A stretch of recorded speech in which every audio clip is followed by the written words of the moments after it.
you know, and when they see Paris, they always think Debbie, but that could easily be my father's genes, you know. Really? Of course. So when do you think you're going to have your next child? I wish I could have it today. Really? I was thinking about adopting 2 kids from each continent around the world. Really? Yeah. Boy and a girl. From every continent? On every continent. That's my dream. And he deserved all the joys of life as any And so other it kid. was that we came back to our meeting at Neverland with 12-year-old Gavin. I'd found this easily the most disturbing moment of the past 8 months. You know, some have, and they say, is that really appropriate? When you're talking about children, we met Gavin. Mm-hmm. And it was a great privilege to meet Gavin because he's had a lot of suffering in his life. Yeah. When Gavin was there, he talked about the fact that he shares your bedroom. Yes. Can you understand why people would worry about that? Because they're ignorant. But is it really appropriate for a 44-year-old man to share a bedroom with a child who is not related to him at all? That's a beautiful thing. That's not a worrying thing? Why should they be worrying? Who's the criminal? Who's Jack the Ripper in the room? This is a guy trying to help heal a child. I'm sleeping in a sleeping bag on the floor. I gave him the bed because he has a brother named Star. So him and Star took the bed, and I'm on the floor in the sleeping bag. Did you ever sleep in the bed with them? No. But I have slept in the bed with many children. I sleep in the bed with all of them. When Macaulay Culkin were little, Kieran Culkin would sleep on this side, Macaulay Culkin's on this side, his sister's in there. We're all just jamming the bed. Then we wake up like dawn and go in a hot air balloon. You know, we have the footage. I have all that footage. But is that right, Michael? It's very right. It's very loving. That's what the world needs now. More love, more the world needs a man who's 44 sleeping in a bed with children. No, you're making it all wrong. Well, tell me, help me. Because what's wrong with sharing a love? You don't sleep with your kids or some other kid who needs love, who didn't have a good childhood? No, I don't. I would never dream of sleeping. I would. I would never dream. Because you've never been where I've been, mentally. What do you think people would say if I said, well, I've invited some of my daughter's friends round or my son's friends round and they're going to sleep in the bed with me tonight? That's fine. What do you think their parents would say? If they're wacky, they would say you can't. But if you're close family, like your family, you know them well, but Michael, I wouldn't like my children to sleep in anybody else's bed. Well, I wouldn't mind if I knew the person well, and if I'm very close to Barry Gibb, Paris and Prince can stay with him anytime. My children sleep with other people all the time. And you're happy with that? I'm fine with it. They're honest. They're sweet people. They're not Jack the Ripper. I suppose the problem for many people is what happened in 1993, or what didn't happen. What didn't happen. Just cast your mind back.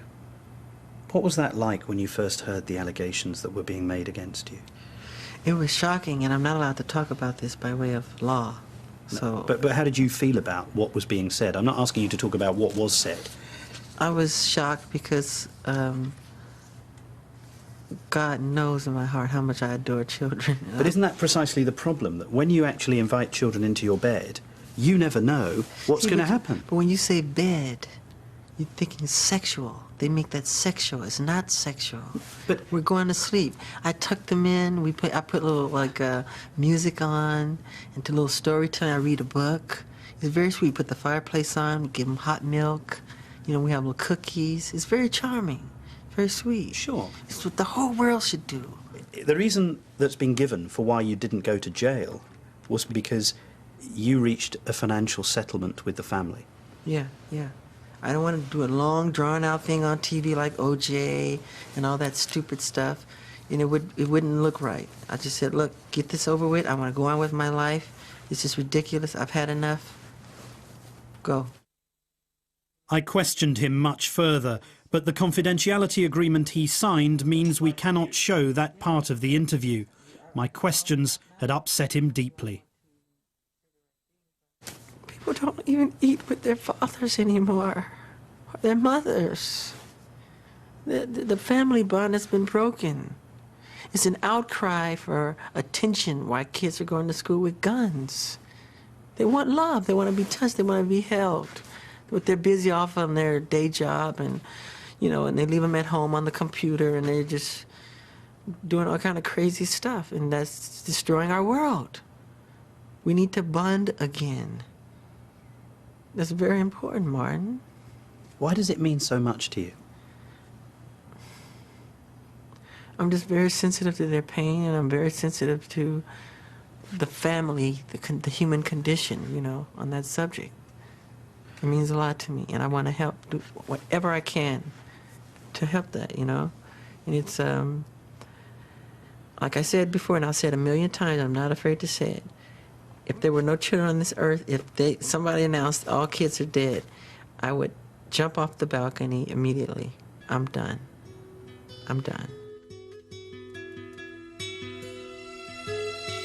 We've been together for such a long time now, music. And so I left Michael Jackson as he prepared to go back to Neverland. What I'd come to realise was that Neverland wasn't just a home near Los Angeles, it was Michael Jackson's world, wherever he happened to be. A place where his enormous wealth allowed him to do what he wanted, when he wanted, how he wanted. It's a place that he'd created. He'd lived there since he was a child, and it was clear that he would never leave. But for me, it was time to say goodbye to Neverland. I think all of us were shocked and deeply saddened by the news today. I was actually out running in Central Park when I heard, and came home, showered, and came into the office. Many of us were excited about the prospect of him performing in London. Thousands of people had bought tickets from all over the world, and now to hear this news is very, very sad. I think it's worth remembering that he was probably singly the greatest dancer and musician the world has ever seen. Certainly when I made the documentary, there was a small part of that which contained a controversy concerning his relationship with other young people. But the truth is that he was never convicted of any crime. I never saw any wrongdoing myself. And whilst his lifestyle may have been a bit unorthodox, I don't believe it was criminal. And I think the world has now lost the greatest entertainer it's probably ever known.